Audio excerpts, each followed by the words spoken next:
అసలు ఏమనుకుంటున్నావు నువ్వు? ఏంటండి ఏమైంది?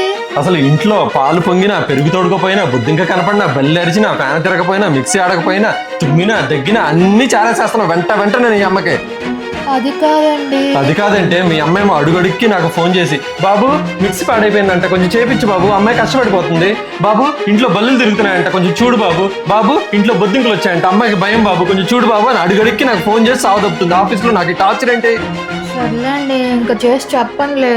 చెప్పు. ఇదిగో దోమలు కొడుతున్నాయి, దోమలు కూడా ఎక్కువైపోయినాయని చెప్పు మీ అమ్మకి. అన్నీ చెప్పేసే ఇక ప్రతిదీ ఇంట్లో జరిగిన ప్రతిదీ. సరే అయితే నేను చెప్పనులే. ఉండండి.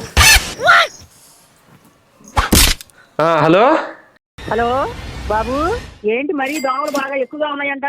మా అమ్మాయికి దోమలు ఉంటే పడక బాబు, దగ్గరలో వస్తాయి. అదేంటో కొట్టుకుంటా కొద్దిగా చూసుకో బాబు.